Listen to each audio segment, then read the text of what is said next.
ఇక తెలంగాణ రాష్ట్ర మంత్రి పొన్నం ప్రభాకర్ మాట్లాడుతున్నారు. లైవ్ ద్వారా చూద్దాం. ఢిల్లీలో ఆగిపోయిన విషయం తెలంగాణ సమాజానికి అంతా తెలుసు. ఈ సందర్భంలో ఒకవైపు హైకోర్టు సెప్టెంబర్ 30 లోపు ఎన్నికలు నిర్వహించమని, మరొక వైపు ఒక సహేతుకమైన కారణంతో ఎన్నికలు జరగకపోతున్నది,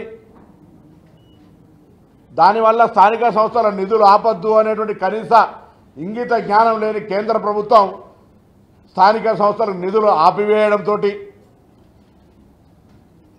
రాజ్యాంగ స్థానిక సంస్థల ఎన్నికలు జరపాలి, కానీ మా చిత్తశుద్ధి సామాజికంగా ప్రామాణికంగా లెక్కలు తీసుకొని చట్టసభల ద్వారా ఆమోదించుకొని ఇలా 42% ద్వారా జీవోలు ఇచ్చి ఎన్నికలకు పోయే సందర్భంలో తెలంగాణ నుంచి ప్రాతినిధ్యం వహిస్తున్న భారతీయ జనతా పార్టీ 8 మంది ఎంపీలు కొద్ది రోజులు ముస్లింలనే వితండవాదం చేసినారు.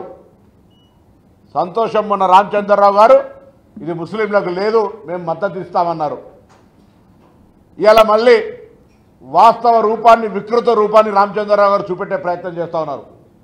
మేము ఢిల్లీ కట పబ్లిసిటీ కోసం వచ్చిన, వీఆర్ ఆల్రెడీ మినిస్టర్స్ బాస్, మేము పబ్లిసిటీ కొరకు ఢిల్లీ రావాల్సిన అవసరం లేదు, చిత్తశుద్ధి ఉండి వచ్చినాము.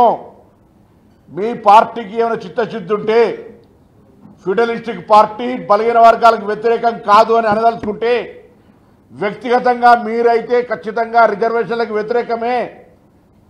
నాట్ ఓన్లీ బీసీ రిజర్వేషన్, దళితులకు గిరిజనులకు సంబంధించి ఆనాడు హైదరాబాద్ సెంట్రల్ యూనివర్సిటీలో జరిగిన సంఘటనలు కారకభూతుడే మీరు. ఇవాళ మొత్తం 84% ఉండేటువంటి తెలంగాణ సామాజిక వర్గాలకు వ్యతిరేకంగా పనిచేస్తున్న అధ్యక్షుడు మీరు. మీ మధ్య ఏమైనా చిత్తశుద్ధి ఉంటే, భారతీయ జనతా పార్టీ ఈ తెలంగాణ రిజర్వేషన్లకు అమలు జరగాలని మీరు ఇస్తున్న ప్రకటనకు చిత్తశుద్ధి ఉంటే, మేము చేసినటువంటి 2018 చట్ట సవరణ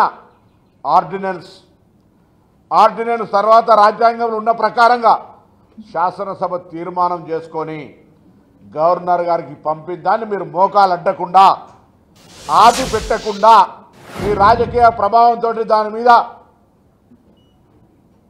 బయటికి కాగితం రాకుండా ఆపుతున్న అంశాన్ని నుంచి బయటకు వచ్చి గవర్నర్ గారి దగ్గర పెండింగ్ ఉన్న తీసుకురా. కేంద్రం నుంచి ఈడబ్ల్యూఎస్ 10% చట్టం తెచ్చిన్నాడు, మౌనంగా ఉన్న మీరు ఇలా బలహీన వర్గాలకు న్యాయం జరుగుతుంటే పెళ్లి కూతలు కూస్తూ ఉన్నారు, సప్పుడు చేస్తలేరు, అలుముకొని చంపుతున్నారు, కుట్ర వన్నుతున్నారు. మీకు నిజంగా బలహీన వర్గాల పట్ల చిత్తశుద్ధి ఉంటే తప్పకుండా వెంటనే కేంద్ర ప్రభుత్వం ఒత్తిడి తెచ్చి పూర్తి స్థాయి చట్టబద్ధత తీసుకొచ్చే ప్రయత్నం చేయండి. షెడ్యూల్ 9 ద్వారా, పార్లమెంటు యాక్ట్ ద్వారా నరేంద్ర మోడీ గారిని ఒప్పియండి.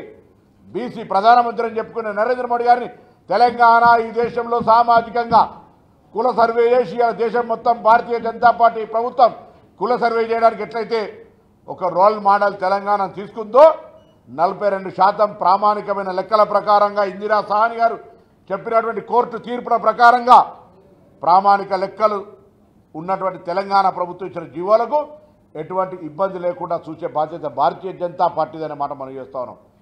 సుప్రీంకోర్టులో కేసు వేస్తే ఒకవేళ సుప్రీంకోర్టులో ఉన్నటువంటి మేము ఇంత తీవ్రంగా దానికి సంబంధించినటువంటి సీరియస్ తోటి ఉన్నత స్థాయి ప్రముఖమైన న్యాయవాదులతో చర్చించి వాళ్ళని కేసుకు సంబంధించినటువంటి అంశాల పట్ల మేము ఒకవైపు చర్చ చేస్తుంటే చులకనగా మాట్లాడే ప్రయత్నం చేస్తున్నారు రామచంద్రరావు గారు. అడ్వకేట్ స్వయంగా మీరు రేపొద్దున తెలంగాణ కోర్టులో ప్రతివాదనలు 8వ తారీఖు జరగనున్న